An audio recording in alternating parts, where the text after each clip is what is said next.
Hello everyone and welcome to another high elo game of Age of Empires. Today we're saying good evening and good night to Joao Pedro. I hope I said your name right as we sit down to watch Capoch playing as the Burmese in red take on MbL playing as the Chinese in blue. Now all the players heard their herdables explore their immediate surroundings and try to get up to Feudal Age ASAP. Why don't we take a look at the Civ matchup we will be watching today. Now, the Burmese are a civilization that focuses primarily on their mounted units. Their battle elephants automatically come with extra armor and can be upgraded to get even more armor. Their cavalry can be upgraded to get a powerful attack boost against archers, and their unique unit, the Arambai, always super fun to watch because it's a ranged cavalry unit that throws darts at its opponents with absolute terrible dog shit accuracy, but even darts that miss deal 100% damage on any unit they land on. Rather to any unit they land on, compared to the usual 50% that missed arrows, projectiles, whatever you want to call them, do from other archer units. Now, to support and protect their mounted units, especially their battle elephants on the battlefield, the Burmese actually have two pretty cool options. To start with, if you want to go the infantry route, all Burmese infantry gets a progressive attack boost starting in Feudal all the way up to a free +3 in Imperial. Or you can choose to go the route of the game's only spellcaster as you lose control. Oh, look at this stubborn deer. Capoch goes right, the deer goes left, and now all of a sudden, oh no! Oh my god, I have to interrupt myself. This is just way too funny. What is going on with the deer in Age of Empires? This one's already taken a bow shot to the neck. Or maybe not the neck, it would be dead if it was the neck. Not exactly a hunter, as you guys can tell. The closest I've ever gotten to hunting is to listen to Joe Rogan talk about it, as you guys heard me say before. In any event, if you don't feel like going infantry, you can go the spellcaster route, the monk. If you go this route, monastery techs are 50% cheaper. And to help you pay for these techs, take a look at this. Notice anything on the minimap, you start the game knowing exactly where all the relics on the map are near and far.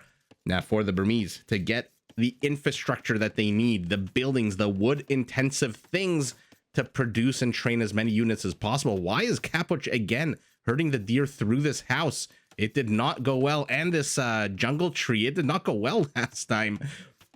In any event, to build as many structures as possible so that you can train as many units as possible, all lumber camp techs are free for the Burmese. Now let's take a look at the Chinese, a civilization whose economic bonuses, strong tech tree, mean a player has about as many options as possible to kill his or her opponents. To start with, all technologies get progressively cheaper starting in Feudal Age. Chinese farms also seed with 10% more food. Their town centers support 15 population. That's recently been changed, increased to 15, and come with 7 extra line of sight, which, oh, we might be a little bit too late. You know what? Remind me, dear viewer who is watching this after I've already casted and edited this video, to go back at the end of the game. I really do want to point out this extra line of sight that they got. It went up, I think, from +5 to +7, and I think it is just an absolute insane bonus, which does allow you from the very beginning of the game to see so much of the map. And by the way, speaking of the beginning of the game, as the Chinese, you do hit the ground running with 3 extra villagers, but 200 less food, 50 less wood. Now, to help defend your economy, your settlement against raids, all walls and towers can be upgraded to get more HP, and the extra line of sight I've been fanboying over means you get to see the enemy coming from a mile away in the earlier stages of the game, and therefore can garrison and defend and allocate and move your villagers to be basically as safe as possible. Now, on the battlefield, the Chinese can field all top-of-the-line infantry, although without the supplies upgrade, be prepared to pay a little bit extra for your champions. Their foot archers, their skirmishers are also pretty damn strong, especially if you mix in their unique unit, the Chukanu, a super cool archer unit, I should say a foot archer unit that fires multiple arrows and can be upgraded to get a +2 attack boost. And while their cavalry is pretty decent, it's really, in my opinion, the Chinese siege that can be a pain in the ass, since they can upgrade their scorpions to get a +4 attack, which is, again, just one of these bonkers features for a unit that does pass-through damage. Speaking of pass-through damage, Capoch has just passed right through the Chinese base, taking a very wide berth, very wide area of exploration here. Does not want to get caught out in any sense of the word. It looks like MbL has discovered just the tip of his opponent's base, as both players will hit Feudal Age literally 2 seconds apart, with our Burmese heading up with 2 fewer villagers who will hit it first. I believe I'm looking at the bottom right of our screen here to see who hits it first. I think it's Capoch. Yeah, literally by seconds, and immediately our mounted civilization plops down a stable. Let's take a look while the players begin the, let's call it the military stage of the game. I didn't really see any men-at-arms, although there are 2 for the Chinese that are heading way across the map. Speaking of the map, it looks like a bit of a longer distance here in the map between the 2 bases to the top left of your screen, the bottom right of your screen. A lot of mountains, a lot of forests here, which I think are going to help benefit the Chinese if he goes ranged. Choke points, in my opinion, always benefit the ranged, the more powerful, or I should say, ranged civilization. But as MbL attacks into this villager, we'll be able to kill her unless something happens here. Why did he run away? Oh, I guess he just didn't want to get trapped in here. These palisades were under construction. This house as well. So these 2 militias need to pick a different route here. So MbL trying to get a villager, not successful. Good time for us as the players disembark. We can kind of still see them. I hate zooming out this much when there's action on the map, but let's take a very quick look. Primary gold for Capoch to the back. I love the 1, 2, 3 triangle shape of forests, which means that the wall off is not too terrible for him, even though the eastern portion of his base completely exposed, and the primary stone also very exposed. All of his extra resources are to the south of his base, as is a relic and a few extra forests. So not a terrible starting spawn location for our Burmese. Chinese forest to the back, very unhelpful in terms of walling off. Another 2 forests on the left, but the north, the east, completely open. Primary stone, though, nice and secure in the back. And MbL, I'm assuming, is going to continue walling this direction, or maybe even a little bit this way, because I'm assuming the wall off is going to be used to protect this primary gold, which is annoyingly placed on a hill and also pretty damn exposed. Where are his additional resources? He's got some gold and stone to the south. He's got a little bit of gold to the north, but he's also got additional gold and a relic to the south. So not a terrible base either. That being said, his rear end is completely open. This is his pants have slipped off, and the buttocks of his base are exposed here to this lush Arabian Greenland. Yeah, I would give the advantage here slightly to Capoch, just because his gold is in the back, and again, these 3 triangle-shaped forests, in my opinion, much easier to wall off. As we can see, he's already completely walled off his base. And look at that. Has he scouted here? Yeah, he has scouted here. We saw Hera the other day failing to scout just 1 extra tile and placing a house like that. Are we gonna get to see the first kill of the game? We are 14 minutes in, both players focusing very much on economics, both sitting on the same villager count, 29 and 30, the same military count, 5 and 6. Neither player really seeming to want to engage into the other player. Both of them kind of just, I don't know. It doesn't look like they're rushing to Castle Age. We're 14 minutes in. The food count for our Chinese is literally 40, which means he can train literally nothing, as he has to contend with a few scouts out on the map. A little bit of an honor guard for this 1 spearman. Let's see what is going to happen here. Will he push in? Will he attack? He sees the flags are up on this stable, and what he doesn't see is that there's going to be 3 scouts popping out of here, but he's not bringing these scouts back, so I don't know if he really should pop these guys out. If they can snipe the spearman before the spearman notices what's going on, that could be a potential very big problem here for MbL's forward army, his expeditionary force. That being said, he is very much continuing to go scouts. He's going up to 7 scouts. I mean, that's an extra 480 food.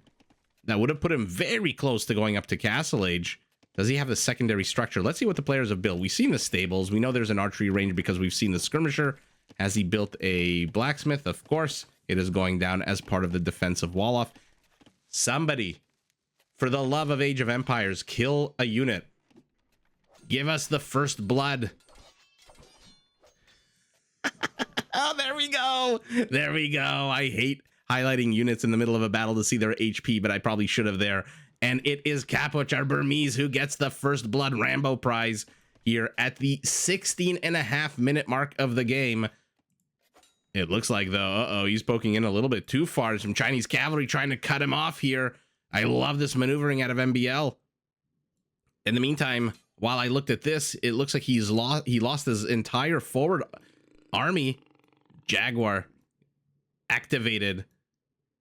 And will Capoch lead him away, or will he lead him towards these units? And all of a sudden, MbL's base is completely undefended. One spearman is all that stands in the way between these villagers and death. Never mind, another spearman pops out to the south. Okay, look at that. He picks off the one spearman, picks off another spearman. I mean, look at the kill count. It's 6-1. That being said, these are still just scouts. And so the town center, which has a kill, the spearmen which have a kill, and the villagers are enough to defend this, and that started out quite good for our Burmese, and that devolved very quickly into a big loss. He lost 4 units there, and it is our Chinese who is first to head up to Castle Age, a minute and a half away. Our Burmese still producing scouts. What does he want to accomplish here? More scouts are coming in, but their HP is absolutely terrible. One of them has 4 HP. If he stubs his toe on this palisade, gets a splinter, he will die. And our Chinese now has to maneuver very carefully. He still needs to survive for a minute. A blacksmith is going up for him. Our Burmese starting to collect some resources, starting to no longer produce units, which I guess starting to no longer do something. I could have just said stop.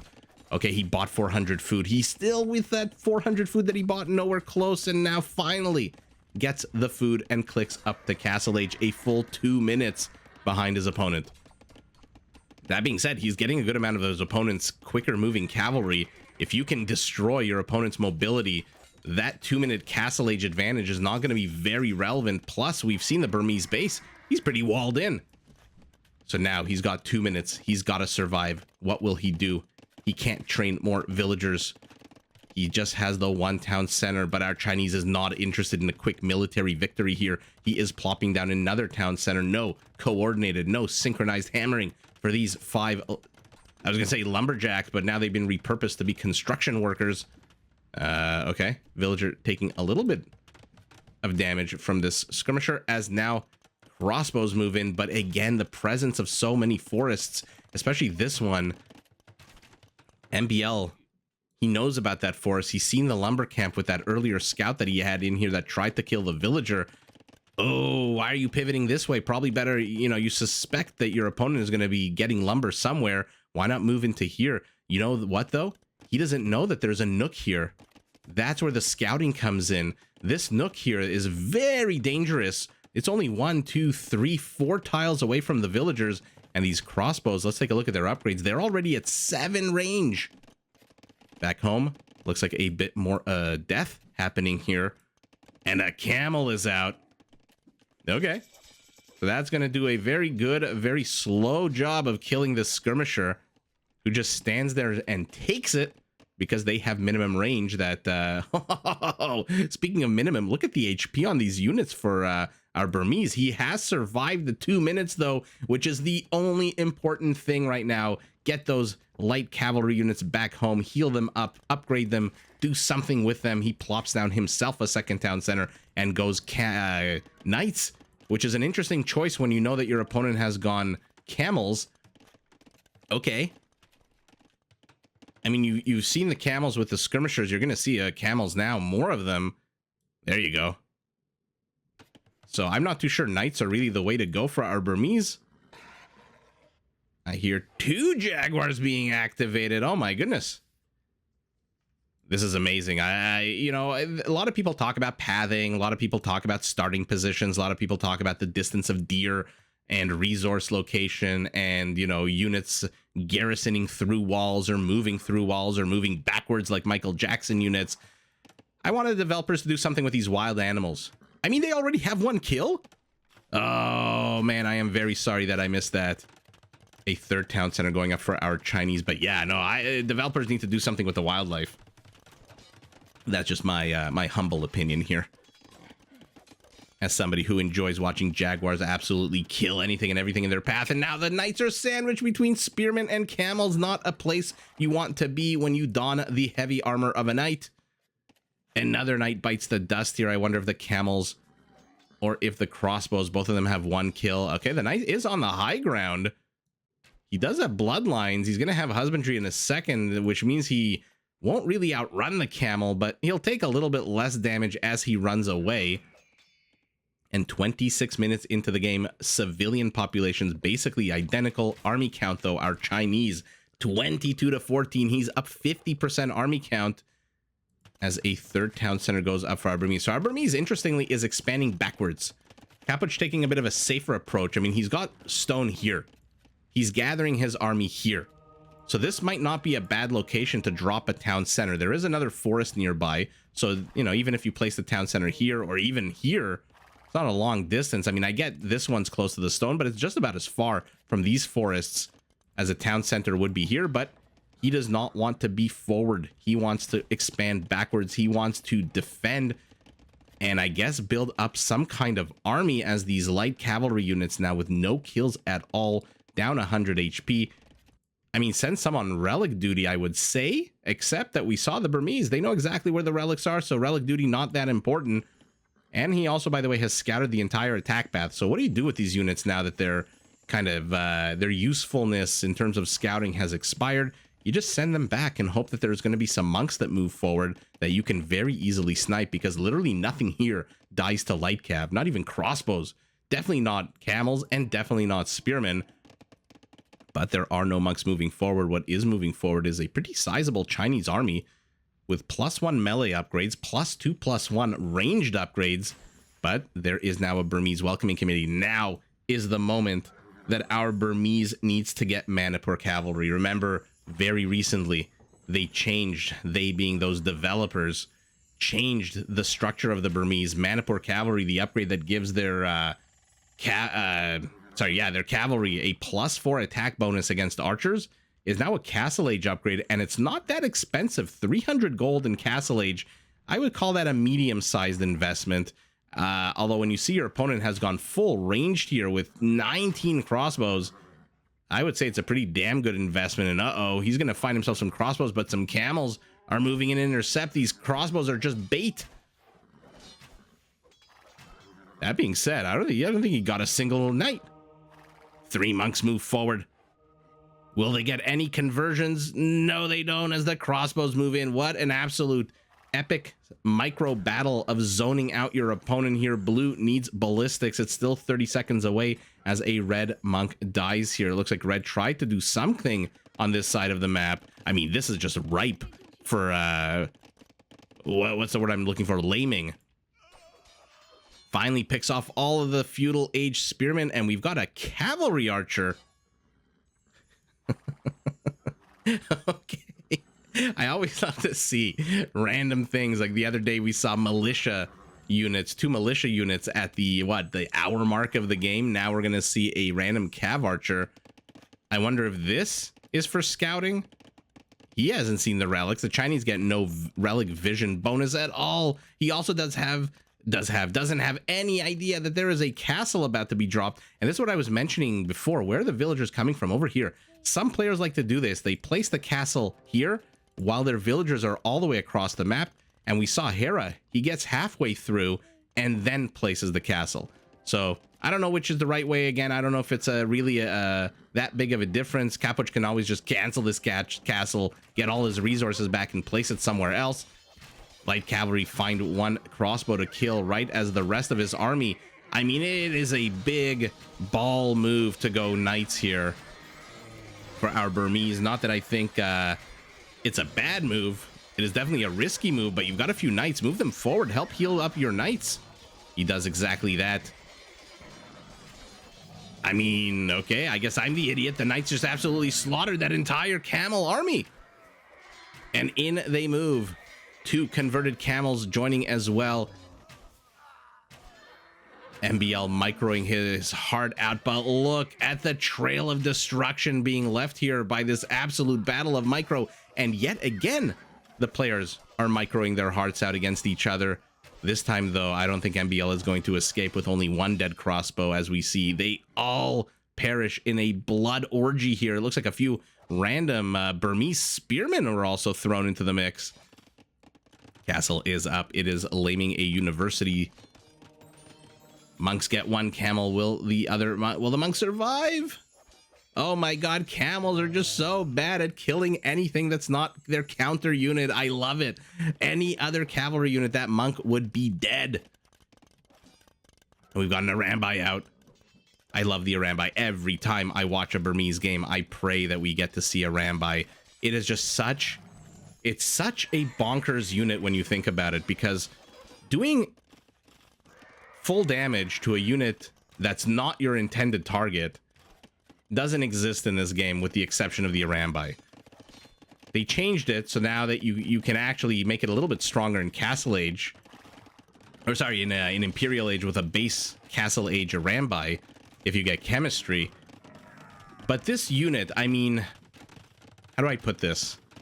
Other units don't miss with this level of inaccuracy. What is it? 20%. If and when we get to see an elite one, it'll go up to 30%. A counter castle here going up with way more villagers, and Capoch has to cancel his castle, loses a whole bunch of stone, and has to get the hell out of here. There's not even stone here for him to mine unless he wants to risk his villagers. But what I was talking about, the Arambai, that 20% accuracy. I mean, other units, even ranged units, have much better accuracy. I'm thinking even 50% Janissaries have better accuracy. I mean, that's 2.5 times more accuracy. So this is not exactly the Steph Curry 3-point throw where you know it's going in. This is like I don't know who's bad at 3-pointers. I don't know any player that's bad at 3-pointers right now. Some of you that knows basketball, let me know. When they get the ball and they're at the line and they're shooting a 3-pointer, it is basically a 1 in 5 chance that they're going to get that ball in. And that's what the Arambai is, which is why it's so much fun to watch it. You just never know what the hell is going to happen. It adds such a degree of nonsense to the game that I absolutely love it. What I also absolutely love is that MbL has rushed his butt up to Imperial Age, and in 15 seconds, our Burmese is going to be in a spot of trouble being... on the front lines here. Okay, he absconds into the safety of his castle, but what will he do when he discovers that his opponent is in Imperial Age? He is getting squires for his 3 pikemen. Okay. Camels clean up a bit of a rear ending here. Again, MbL's base, I mentioned in the beginning, the back completely open, so you know what? He leans into it. I can make so many pervy jokes about leaning into an open back, an exposed rear, but I'm not going to, because this is a professional game of Age of Empires with a professional caster. But MbL basically says, look, I don't know if I'm ever going to be able to wall this huge area off, so why don't I just not and deal with what comes? And what came were I was going to say 2 castles, but 1.5 castles, and now this castle's in trouble. MbL's expanding very much aggressively in the north here. More archery ranges for our Chinese. Where is mana per cavalry? Did he get it? Let's take a look at his range unit. We should see a +4 attack bonus against archers. No! That is disappointing. He's got the resources for it. He's heading up to Imperial. If you're going cavalry against archers and you've got mana per cavalry as an upgrade, that is your strongest feature. Oh no, what's not your strongest feature is not just attacking and just moving your units. That is absolutely terrible.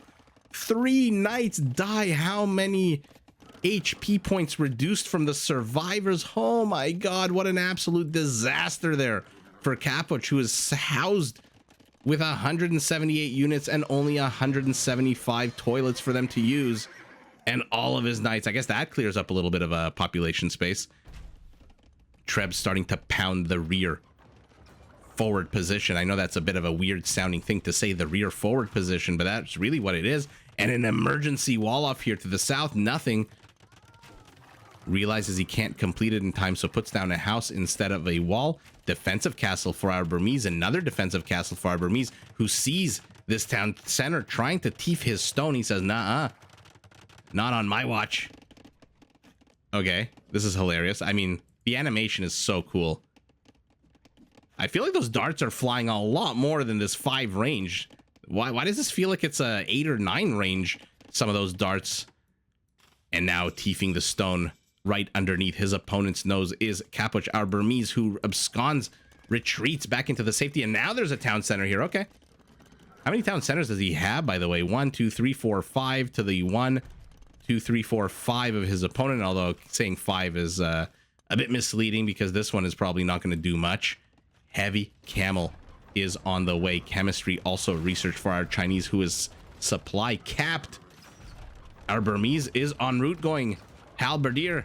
So now would be a good time to look at that bonus. He's only got forging, which means a +1 attack, but his pikemen are +4 because we're an Imperial, which means that he gets that +3 attack upgrade on all of his infantry units. Going pikeman halberdier is very, very risky. With the trebs firing, you see your opponent has gone halberdiers. You have that vision. Not halberdiers, arbalests rather. Yes, I do know the units in this game. So I understand the need to try to zone out the camels, but you're going to have to come out with a bit of an upgrade on these. Okay, the knights are becoming cavaliers. Okay, so we're building an army that matches the play style of this game so far, which is both players microing their hearts out, trying to counter and zone out the other. The cavaliers are going to try to attack the arbalests. The halberdiers are going to try to attack the camels, which... okay, never mind. There are no more camels. He killed all the camels. Never mind. There's 16 camels. And now is the moment to pounce for red. But he doesn't have mana per cavalry. Why doesn't he have a +4 attack bonus against archers? +4 attack bonus means an extra 84 damage on the whole to a unit that has 40 HP. That's 2 extra arbalests killed every 1.9 seconds, 1.8 seconds. Instead, he is raiding the farmlands of the Chinese. Not bad at all, but a silver medal nonetheless, especially now that the camels are out. I'm going to zoom out. These cavaliers are spreading out way too thin. Castle is back for literally a few seconds. What was even the point of that?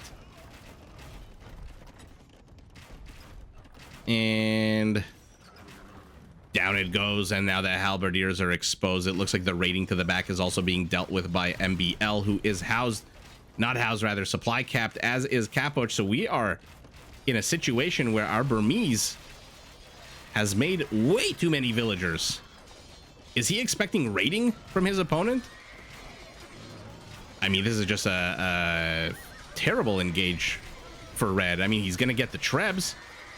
I guess that if that's the main goal, if that's the primary objective, then mission accomplished, but at the cost of your entire army.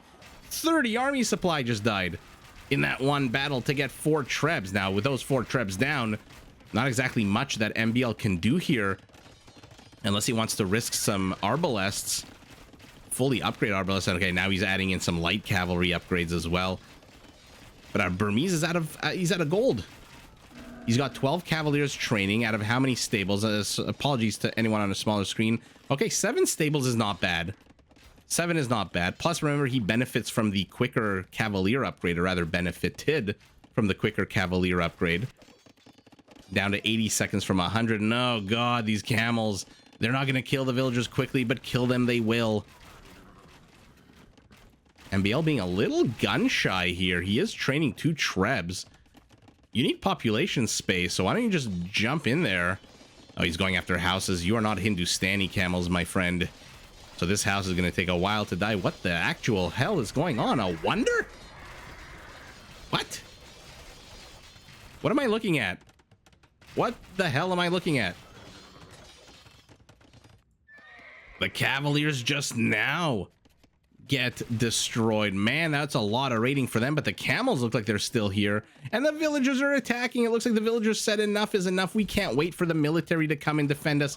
We will defend ourselves, and in comes, never mind, I got very excited. No, now I'm excited again. In comes our Burmese, but there's a camel greeting committee here. He's trying to loop around them. He's trying to get the arbalests, but they're going to take again a whole bunch of damage. That was absolutely terrible for Capoch.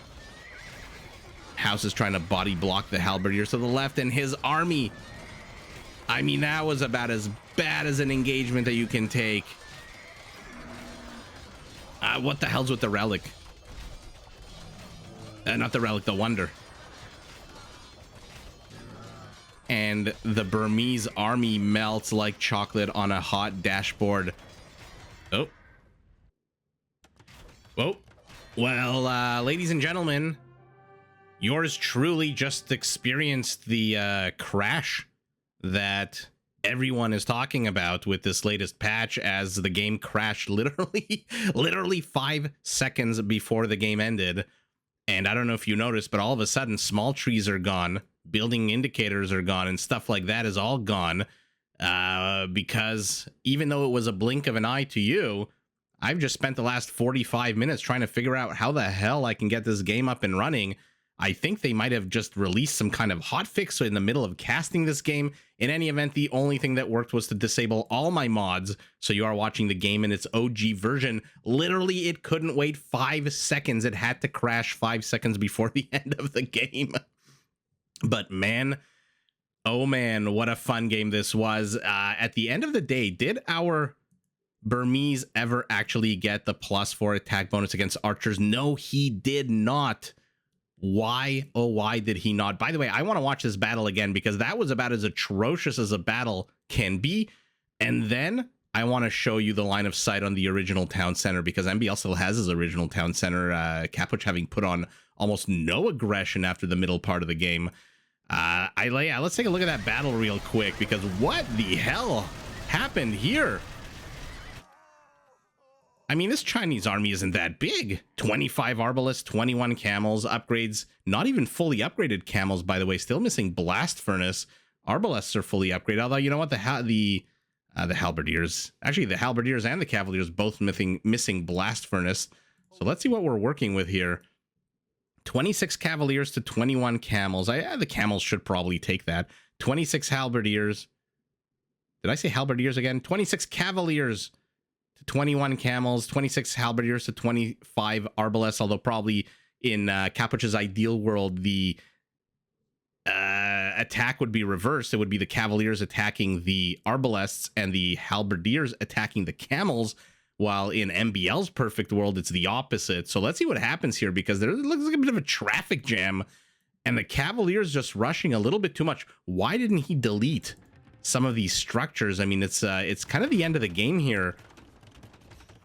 And I say that not just because we have the God's Eye casters, but take a look at Capoch's resources. I mean, this is not a battle he can replenish and reemerge from victorious. Even if he beats this army, you know you're not going to beat it by that big of a margin. You're not going to have 20 units left after you take this battle. You are probably going to have like 5 or 6 if you even win. And if you don't win, your 94 gold is not going to help replenish much of an army. So the camels rush into the breach immediately to try to zone out. The halberdiers, the slowest moving unit here, takes the long road away. The cavaliers, I thought they were going after the arbs. I thought they were going after the trebs. No, they just stop and engage into the camels. Okay, finally does delete his own structures here. Could have probably just deleted this house here. And now, before a single halberdier has come into the battle, I mean, one is already dying. We can get a bit of a look up its up his skirt a little bit, which is weird. But before the halberdiers even engage, there's literally no cavaliers left.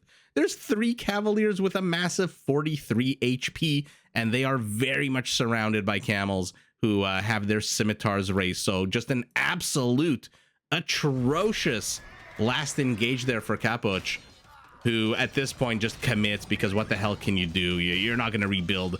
Why is MbL building a wonder? Is this some kind of new flex? Is this the new outpost rush to show disrespect to your opponent? Do you have that many resources? You're so rich that you can plop down a wonder? Or is this just to block the movement of your enemy? But I mean, it's not MbL's first game. He knows his enemy can just delete this house, and worst case scenario, delete the barracks and just rush him straight on. Instead, Capoch didn't do that. I'm wondering if he was somewhere else out on the map trying to micro somewhere else. Doesn't really look like it. So I don't know why that engage went that bad. I mean, I know why it went that badly. I don't know why he decided to engage in that fashion to carve up his army, which is countered in every respect by the Chinese army. First of all, not even fully upgraded, still missing, I'm going to say for the millionth time, mana per cavalry. But man, oh man, let's take a look at the stats, because that engage was just absolutely terrible. 126 Knights and Cavaliers to 81 Camels, peak APM right at the beginning of the game for Capoch. And look at MbL with his Hera level APM right in the middle. Let's take a look at the economies. Yeah, look at that similarity. Relic gold, literally 50 gold difference. Bit more stone, again, about 2 castles worth extra stone for our Burmese. Not that it mattered, those castles were falling like flies. He got a bit more food, a little bit less gold, and a little bit less wood. So resources a little bit ahead, but not exactly a home run out of either player in terms of beating their opponents. In terms of numbers, I guess. 4 conversions, not really, and 0 conversions, not really playing a role. But what I really want to show you, why I was excited to cast not only these 2 awesome players, but these 2 awesome civilizations, is I want to show you right at the beginning of the game. Take a look at this. Okay, we're going to pause it. This is your standard town center. It's the Burmese. You know, you have your range indicator, and beyond that, you're really relying on a few of these geese, these turkeys, these sheep, these llamas, whatever you start with to scout the immediate perimeter. Other than that, your line of sight doesn't even extend to the range indicator of your building, it looks like. Although maybe that's just this one area. It looks like the other ones do. So this is what you see with a normal town center. Now look at the Chinese. You see 2 forests. You see your gold. And you see your berries. And this, I mean, if you don't believe me, go into the game. If it hasn't crashed for you a million times like it did for me as I was trying to get this conclusion 5 seconds away from the game. That is just very sour luck. But go into the game, start any Arabia map. Obviously not that relevant on enclosed map like Arena, Fortress, whatever. But, I mean, look at this. This is ridiculous. Look at that range. I go bonkers over Ethiopian outposts. I mean, look at... He doesn't see a forest. He doesn't see his gold, which is here. He doesn't see the forest, which is here. He doesn't see his berries, which are here. But 7 extra tiles in each direction mean that our Chinese sees so much. So if there's somebody out there who can master the opening of the Chinese game, because take a look at their resources. Again, down 50 food, down 50 wood rather, no food at all, which means they, like the Mayans who start the game housed, need to do loom, or rather get loom immediately. If you can master the Chinese start, which is about as inefficient, even at the pro level, as any start really is, because you have to force drop food, you have to figure out what to do with all these villagers, etc., etc. He just idles them while he waits for the turkeys to arrive. And this is what I'm talking about. Just idle time for your villagers is not great.